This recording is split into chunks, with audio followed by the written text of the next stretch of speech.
Guys, Chris from Slothwerx Designs here. I'm bringing you a tutorial today. I'm going to show you how to make an emblem style logo.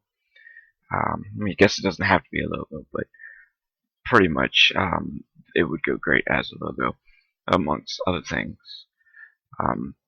This here is what I'll be showing you.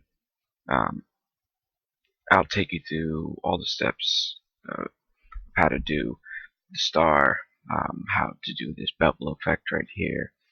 I'll show you how to do the wreath. I'll show you how to do the banner and all that good stuff. I'll run you through a couple of I won't dive too much into the intricacies of everything with Illustrator, and I'll break it up into multiple tutorials. But I will show you a couple different ways of doing things, I guess you could say, and nice, I guess, tips on how to set up your artboard originally. So what we're going to do is we're going to create a new document. Now what I do is when I create logos, whether it be for fun or for an actual client, I have my document usually set up as A4, which is a standard size piece of paper, basically. One thing you got to know about Illustrator, especially if you're coming from Photoshop, is you have to realize size is relative, meaning it's a vector, it could be scaled.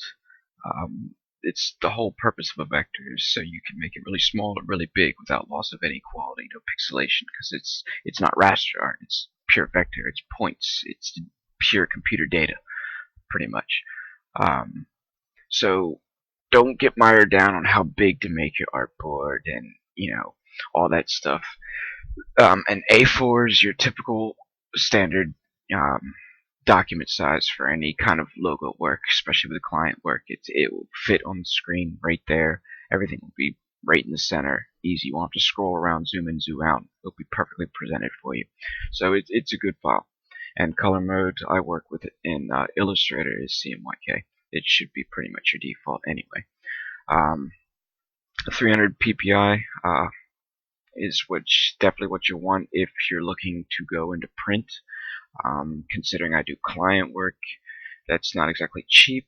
I pretty much always have this at 300 because it has to scale and it has to look good. But anyway, enough of that. So set your size for here to A4. Now this is CS6, CS5 should be pretty much the same. Units are in pixels. And go ahead and click OK. Now I guess we could start on the wreath because that's probably the most difficult. So, well, I say difficult, but it's not really difficult. Basically, you want to start with your shape tool and you want to go to the ellipse tool. So just hold down and then let go when you're over ellipse. So picking a clip on ellipse, that's about good, I guess. I guess it doesn't really matter because we can always resize it later. I'll set the strokes to 2. Oh, and before, actually, let me show you this before I get too far. And your preference, you go to edit, you go down to your preferences, and you go to general. You can notice I don't think this is ticked by default, but I prefer ticked scale strokes and effects. And I'll show you what this is going to do. I'll tick it off. So let's crank up the stroke so you can see it. So this is a 12-point stroke.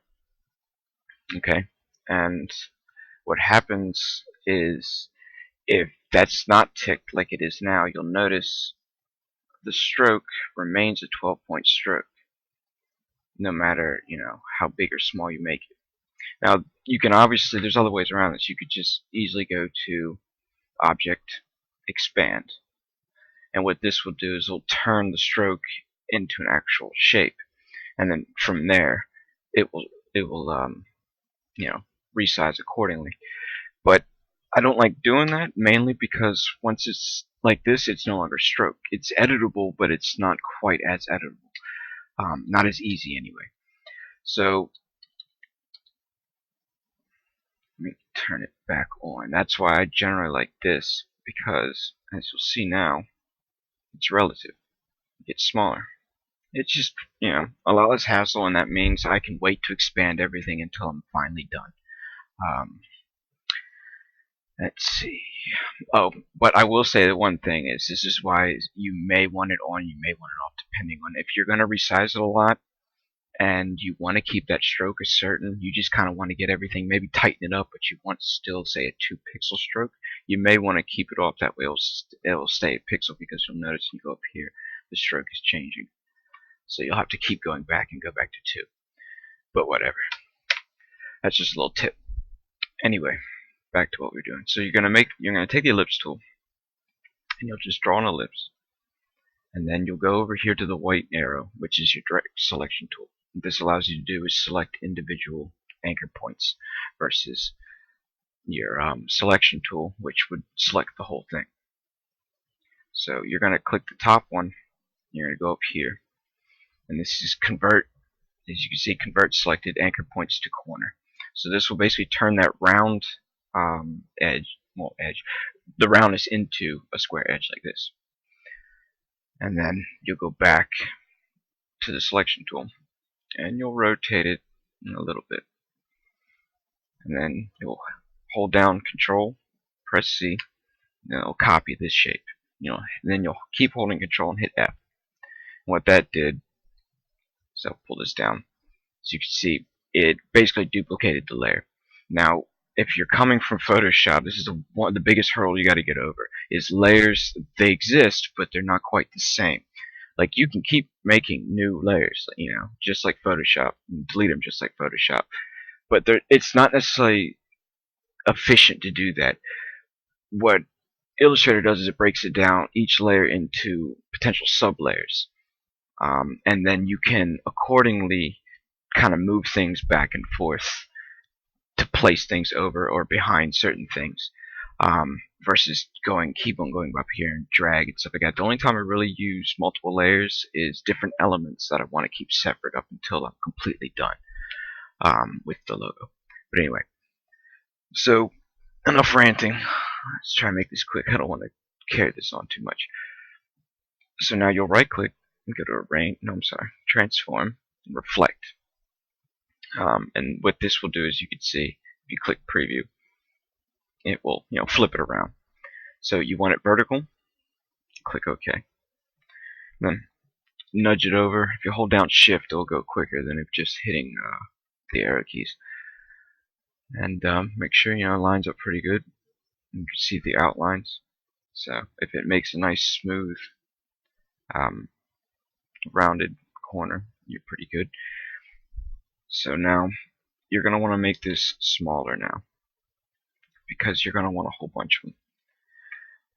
I'm going to quickly reset bounding box. What this does is, you'll notice it flips it back. You don't have to, it's just, call me OCD. But yeah, so I'll do that. We'll scale it down and drag it up. Now hold down Alt and click. Now, while remaining to hold Alt and your left mouse button, then hold Shift. You can't just, for whatever reason, hold Alt and Shift. It doesn't seem to do it. And what this will do is, obviously, you'll see it'll just keep it in a straight line, so it won't move around. And then you'll let go of your left mouse pointer, and then let go of the Shift and Alt. And then you'll drag this so they're both selected. And what we're going to do is we're going to fill in the gaps. We'll let the program do it for us, so it's not so tedious. So we'll go down to Blend. We'll go Make. Oops, I'm getting ahead of myself, sorry. First, we want to group these. Then we'll do what I told you.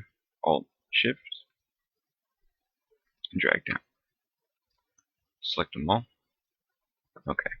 Now we will go to Blend and Make. So what it did is it made a whole bunch, as you can see, but we're not quite done yet. I don't know why you can't go to, I guess you can, but we'll go to Blend Options.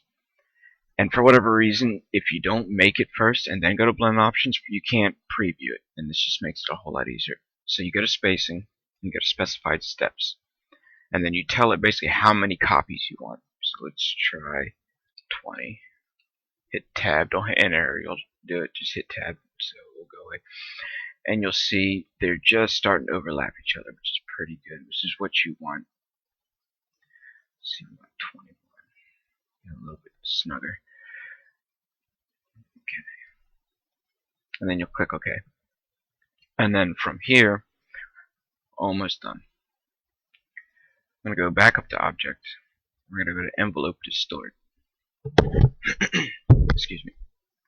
And then we'll click Make with Warp. Click Preview. Vertical. And as you can see, they'll bend it around.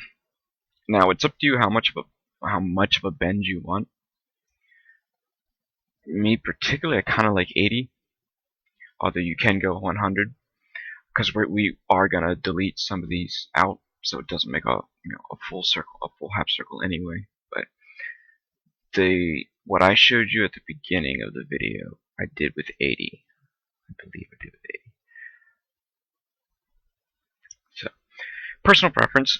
You can always pause the video and find out what you like first, and then continue on. So after we get this far, we need to expand it. So just go to Object and Expand. Make sure Object and Fill, it should automatically be ticked. Just make sure and click OK. And what you see is this now put it back into vector points. So since I adjusted this, put it at 2 point. You can put it anything you like, but I'm just putting it for 2 point for now. So we need to delete some of these. So basically just click with the direct selection tool and like that. And like you saw the last time when I clicked, it didn't all go away. Just hit delete again because it's still selected, and it'll delete it. Now from here, it's basically the same thing we did last time. So make sure we have this selected. You can either click this little thing right here. Clicking here does not select any of your vector work. As you can see, it's this button that will select your vector work for you. So if you have a whole bunch of sublayers or layers and you're kind of confused at which one is, you can kind of click through these, and it'll select it for you. Or obviously you can turn it off, find it that way. Either way, drag with the black one, the selection tool. You don't even have to cover it if it's in the same group. Even if you just did this, it would select the whole group. If you try to select with the direct selection tool, notice it only selects a little bit. So use the top one, select it, and we'll do the same thing again. Control C. I guess on a Mac it would be Command C, and Control F, and then right click, transform, reflect, and this should still basically save from what you did last time, and you can nudge it over to where you like it. Now if you notice, you can see this is still all one layer, so I can still select it all, or I can select them individually by sublayer. If you're new to Illustrator, you'll get used to it. I didn't get when I first started into vector work. It took a little time. Okay, so here we go. Now we're gonna want the circle in the background. So holding down Shift and Alt, and drag out, that way it keeps it nice and neat. Go up here. We don't want any stroke, and we want to fill it.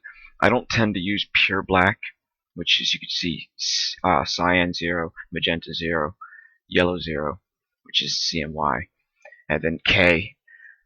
God, I cannot remember what K is, but basically think of K as how dark it is, white and black. I usually go with 90. This way, and also I don't go with pure white either. I'll go with 10, or I'm sorry, 5. That way, you never rule out being able to use a solid black or a flat black and flat white background, and you can still make it out. And also I think it's a little easier and it actually looks better. Slightly a bit of gray in it, but anyway, that's personal preference. So black or gray, whatever you want. Now we're gonna adjust these to match. So we'll resize it down, and then we'll smush it a bit. I want a bit of a bulge in the let me lock this layer so I don't accidentally mess with it. Anyway, I want a slight bulge in the middle. So, actually, before we go any further, let's make sure these are actually centered. If you select them all, I'll show you how to center stuff. So you have them both selected. Make sure these are grouped. So if they're on their two separate sublayers, what you would do would be select both of them, right click, and then you would click group. So basically set it up so as you see right here, one group here, and then the circle. Select them all, and then click the circle. Now go over to align. Now you see the blue around. This is telling you that the circle will not move, and anything you move is going to adjust accordingly to the circle.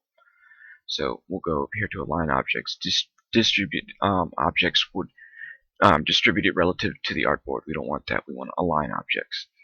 So we'll go horizontal, center, and then that's that. And then of course I'm going to nudge this back down anyway. I just really wanted it centered on the horizontally. And you know, you can continue to play with it until you're happy with what it looks like. And then when you're happy with what it looks like, you can continue. So feel free to pause this. I'm just going to nudge this up just a slight bit.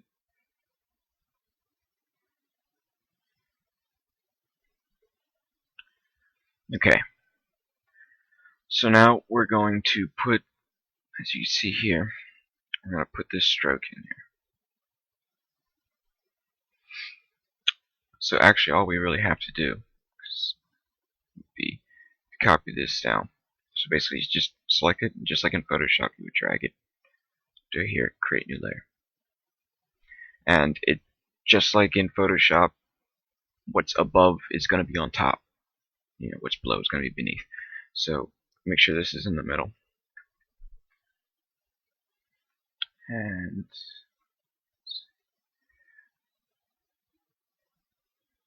shrink it down to wherever you like it.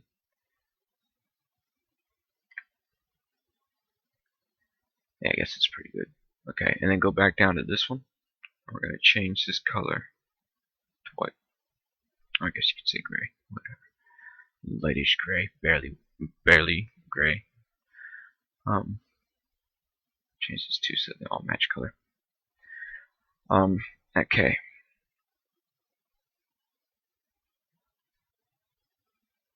Now, the next thing we need, go back over here, is we're going to create this thick border outline. So to do this, you select this, your Wreath, hold down Shift, and then click this circle here for the back one. Now, Control C, Control F. Actually, yeah, I guess you could do that. You can also just hit Control V and do it in a new layer, and it'll keep it together. But you're going to have to put it back. So for simplicity's sake, we'll just do Control F, and which will just duplicate it directly on top. So while these are still selected, group them. So right click group, and then go to Pathfinder. Oh, and I probably should have said this. As you can see up here, I'm in layout. There's a bunch of different ways you can do it. I prefer layout. It's got everything you need. But so over here, you go to Pathfinder. You go over here, Unite. As you can see, it's removed everything in the center, and it's just kept the outline. So you can go ahead and hide that. Alternative ways, you can go to Window, and you can bring them up in their own window if you want. I prefer just pulling them up here. And obviously, just like in Photoshop, you can mouse over and it'll tell you what it is. So after you have that, go ahead and drag this down.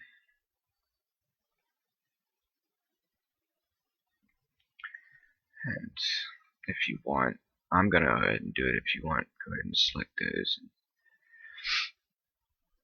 group those, just so it's a little bit, so you don't have so many sub layers, because they continue to sub layers of sub layers. Anyway, so go back to the bottom layer, the one that's just your outline, and next we're going to go to Object, Path, and then Offset Path. Let's do, in this case, 5 pixels. You can do Preview, and as you can see, it's expanded it all around in equal, dimensions. So you have a nice smooth 5 pixel stroke. Click OK. Now we'll have to just turn that stroke off that's on that layer if you have a stroke, and put that back to black too. So now you have your basic emblem, and let me double check these strokes. Yeah, I thought so. It looked a little small. 2 point. It's actually black, so let me change that. There. So in all actuality, this is your main emblem done, and you might have to do some fine tuning. As you can see, it's white, still shows. So to get rid of that, you would just go to the original circle that when you shrank it. Since what behind it is white, this is the gray one. You'll just make it a little bit bigger so it covers that gray. Anyway, so basically, if you really wanted to, this is the basic emblem done right here, and you would add whatever else you want. But this is your basic circle shape with the wreath to keep it nice and tight and comfortable. But I'm gonna take a step further, and we're going to now. I'll show you how to do the star. I'll show you how to do the bevel, and then I'll take you on how to do the ribbon. So bear with me 2 seconds. I'm going to pause the playback, and I'll be right back to finish the tutorial. Alright, now I'm back. I'm going to go ahead and complete this tutorial. Try to hurry this along. I know I've been a bit rambly. I'm sorry, but I don't normally do tutorials. So I'll get better at it. And feel free to leave a comment in the video if I've gone too fast and need further explanation and whatnot. Either I or someone in the design barracks most likely make kind of like the illustrator guy. We'll try to help. But anyway, so we'll start with the star. Go over to your shape tool, hold your left mouse button, and go down to the star tool. Now, while holding Shift and Alt, look till you can find this. I'll tell you the center. So one thing I love about Illustrator, and I wish Photoshop did this. So it makes it a whole crap ton easier. Anyway, so we'll drag out. And it's also important that you do that because I'll show you one thing. So find the nice, the size you want. For this, obviously, instance, it'll be a star. It doesn't have to be a star, but for the sake of this tutorial, it's gonna be a star. And then you can let go of your left mouse button, let go of the Shift and Alt. Now, the reason why I say it's best to do it like that and not the way I showed you before, in the particular instance of this star, where you can align it, is because I don't know why, but if you notice, the center points are not the same. Right here on the 2 left squares, it's not actually. I mean, I guess it is, but it's not the center we want. I guess it's hardest to say. Look at this like a pentagon right here. These points connected. You want the center of that pentagon. You don't want the center from top to bottom, and I'll show you why. First, we're going to change the color, obviously. Something like that. Okay. Now, we're going to want some guides. So hold down Control and hit R and bring out your rulers. This is the easiest, quickest way to do the guide. Now, select that inner circle that you have right there. See this little dot? That's the center. We're going to drag our rulers over top of that center. And this will make the perfect guidelines to bevel the star. You can probably already see where I'm going at with this. we'll go to our pen tool, and then we'll make sure every time we click, you see anchor in green. Click anchor, then we'll go down to the intersection. So look for it to say intersect, click, and go over here to anchor, click, and then here, click. And actually, before I go further, I want to make sure none of these have strokes. It's the damn star. Lock the guide so I don't drag them around. Okay, nothing's got strokes. Alright. We don't want that to be, we're going to want it one shade, two shades, and two shades. We'll go 2 shades darker. Let's go back to the pen tool. So it's going to be basically white, gray, white, gray. So, and don't click from the center because a lot of times you'll see that minus and then you'll completely screw up the shape. So let's just start over on your next point. Click anchor. And go back to the center. Back over here to anchor. And then connect. Just like that. And then so on and so forth. Make sure you're clicking anchor, and make sure you're obviously alternating them.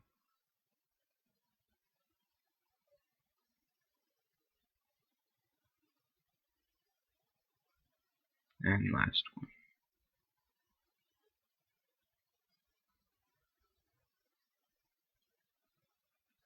And that's the beveled star. It is that simple. And then the last thing I'm going to show you is we're going to make the banner. Obviously, you could say anything you want in this particular case. Said military emblem, Sloth Army, why not? Enlist now. Okay. So, where'd you go? Okay, go to your shape tool, go to rectangle, and we'll just scroll down beneath it. And make it whatever size you like. It doesn't have to be exact math because you can always resize it. And now, there's several ways you can do this. We'll start, I guess, start with just one shade darker than the lightest. We'll start in just black and white because any aspiring logo designer that hasn't heard this or doesn't know this or whatever, when you're creating a logo, start with black and white. Never ever add color until the logo design has been fleshed out. Because one thing you have to remember is a logo, if it's going to have color, must look good as well in color, but also in black and white. Because in not all instances will your logo be shown in color. So it's always best to start in black and white. If it looks good in black and white, it's 10 to 1 going to look good in color too. Anyway, enough rambling. So make your square, or rectangle, and then I guess just to be OCD, let's go ahead and just center it. And we'll make a smaller one. Actually, yeah, just for simplicity's sake. There's other ways you can do this, but since it's already gone long enough, just make another one. Cause you could also have these and to make sure they're extra perfect, but screw it.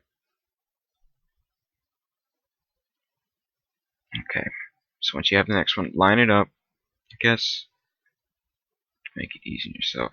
Line it up so these points connect.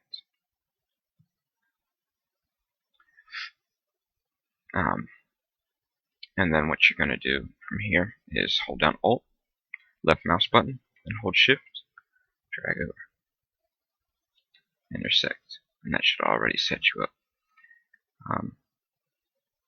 Yep. You can also hold down Shift and select them both, and you see that line straight, you're good. Okay, select both of these, and we're going to arrange, send it back. The way this one's in front. Now, we'll have these two darker. one shade darker. Go away. Okay. So now you're starting to see it. Oops. You're starting to see it take place or take shape. Now what we're going to do is we're going to apply the bend that you see here. So we'll select it all. I guess we can go ahead and group it now too.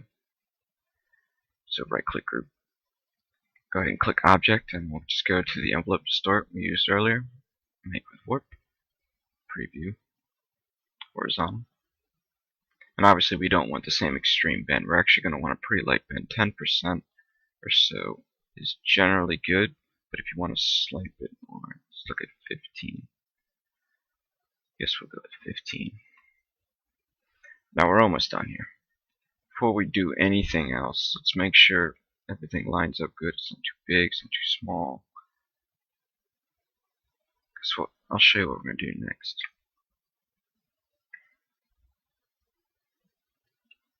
Get it where you want it. Now generally, this top one will be over it, and these two back ones will be behind this outline on the very edge. Get it kind of like it's wrapping around the back of it. So, I mean, you don't have to put it there, but I think it looks the nicest when you have that going. Just kind of nudge it up until you're happy with it, I guess. Make sure it's not up too high. I guess that is kind of high. Anyway. But yeah, just, mess around with it till you have it good. And when you're happy with it, the thing we're going to do next is you can see they're no longer like their own shapes. It's all one grouped shape. So go ahead and go to Object. Where'd you go? Expand. Your Object. Fill. And they're back to their own shapes again. Now we're going to add, just like we did with the bevel. So click Anchor. Anchor. And then intersect. I mean, I guess you don't really have to, but yeah, just make sure it follows the line. So you don't want it looking funky. And then go back and connect it. And same thing for this side.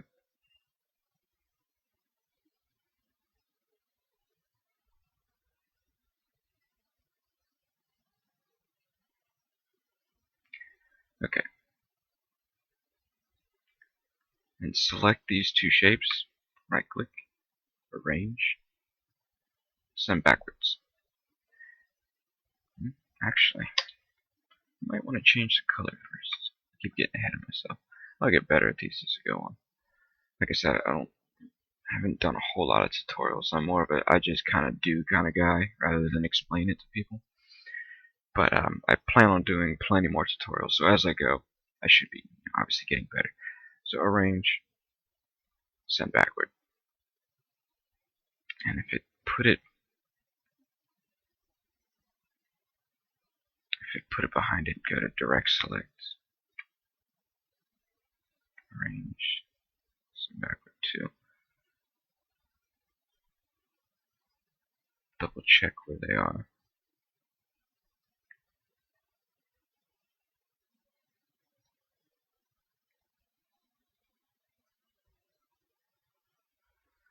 And this is the thing, it sucks when you lose it. Actually, no wonder, okay, because it wasn't in the group. Make sure they're in the group. That way you can actually, and this is why I was talking about with different layers, kind of screws you up. It's best just to have things on one layer in different subgroups unless it's a completely different element. Anyway, so now, go ahead and arrange, send backward. And you'll see, instead of sending two back would put it completely to the very bottom layer. Sending it backward just goes back down one layer, so it just nudges down and puts it in between. And then now there's your 3D ribbon effect. And then the same thing we did for this. Go ahead, since it's all going to be grouped, go ahead and click it over here on your group. And if I did get too far ahead of you, you can drag and drop, stuff, just like in Photoshop, into the group. Or you can select these two ones that weren't in the group with the black arrow, your selection tool, and then they're already grouped now. So I guess I'd have to do that direct. But so you select them like this, and then you hold down Shift, and then you'd click the other ones, and then you could right click and click group. But anyway, so there's your 3D ribbon effect, and now we want the 5-point stroke. So click the group, Control C, Control F, duplicate on top. So you take the top group and click over here. You see Pathfinder, and we'll go ahead and unite. There you go. Go ahead and turn it black. We'll go ahead and drop it in the group too, just to make it a bit easier. And we can drag it on the bottom if you don't want to have to mess around with the right clicking and send it back and all that stuff. You can use it just like Photoshop work. Okay, so with that still selected in the back, go to Object, and Path, and then Offset Path. And then Offset should still be on 5 pixel. Quick preview. Boom. Okay.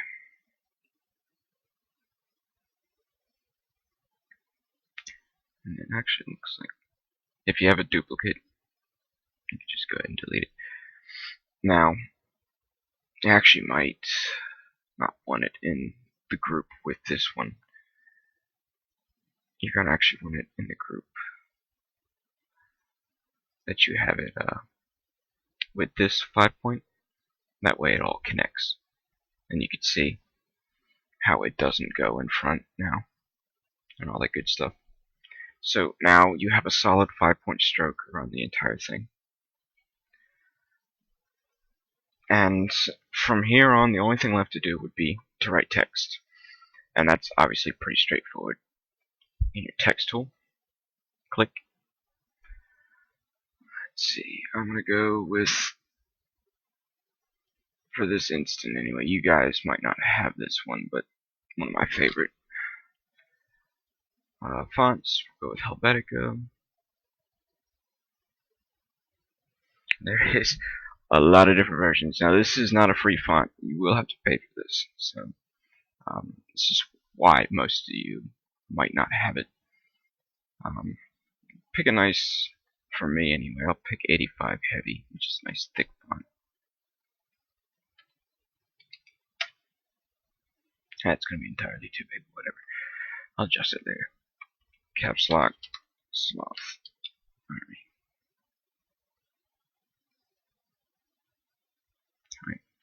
I don't even know why I select it. I'm still, even to this day, because I'm big into Photoshop, I still do stuff like that when you don't have to. Where'd it go? Anyway. So, get your text where the size you want it. And hold down Shift and Alt, and it will scale it. And if you still have your guides, you don't really have to worry about trying to center anything through the align. But I will say this, I might as well show it to you. One thing you don't want to do is say, click here. Now you want to align it to the center, right? So you think, why not? This is still the center here, right? This is where I want. Actually, these are groups, so it actually still might work out. Let me see.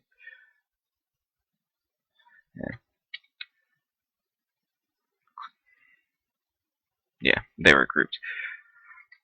Regardless, long story short, if it's what you're clicking on is not grouped, it's gonna just, here.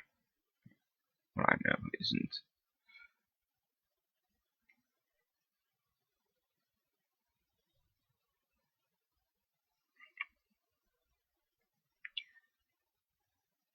That's what will happen. And that's obviously not what you want. So, if you're gonna align it, make sure what you have selected is either A, in a group. so the whole group is contained as its group, and it doesn't try to spread the individual elements all over the place. Or B, just its own layer or sublayer and nothing else. So if you want to do it this way, I mean, if you have the guide, there's really no point, but just in case you don't, you can center it that way. But you also notice, see, the guide's here, it's on center, boom. So you didn't even really need to do that. A lot easier.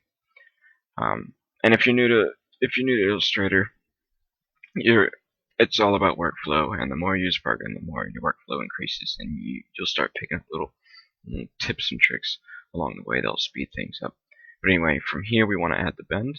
So basically, just like we've done, envelope distort under object, make with warp, and this one will be obviously even less. It's 10%.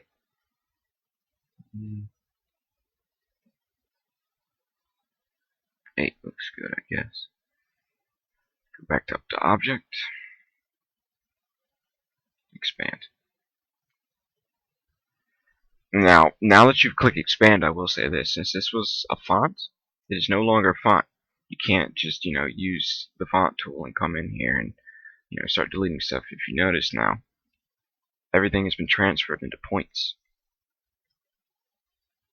So it's no longer a font, which is another thing I'll tell you right now, any aspiring logo designers.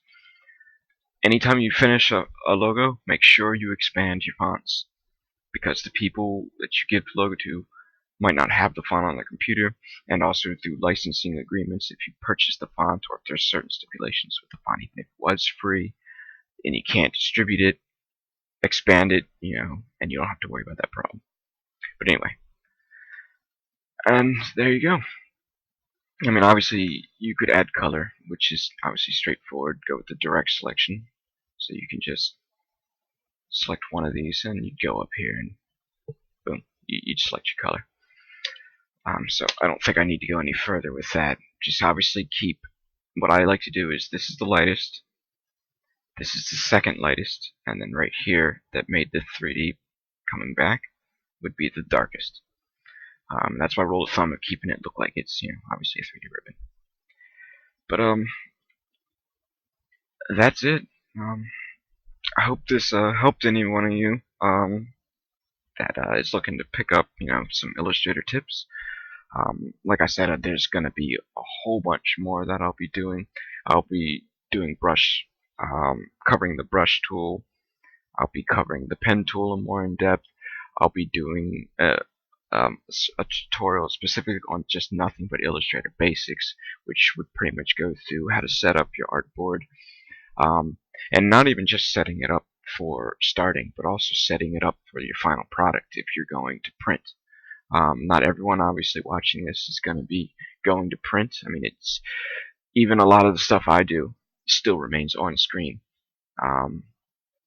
The only stuff that I do that goes into print are my major clients, companies that come for me for logo work. But yeah, so I hope you guys liked the tutorial. Feel free to comment if you were lost at any point in this tutorial and you need some help. Feel free to comment on what Illustrator stuff you'd like to see next, if you have any other ideas, and just general feedback. It's very much appreciated. Keep checking back on my channel for speed arts and tutorials, and make sure you keep checking back for the design barracks for all your tutorials and giveaway needs. We have tutorials, and we'll also be having giveaways, like stuff like graphics packs and stuff like that too, coming up in the future. So definitely stay tuned for that as well. And thanks for watching. This has been Chris from Slothwerx Designs, and have a good day.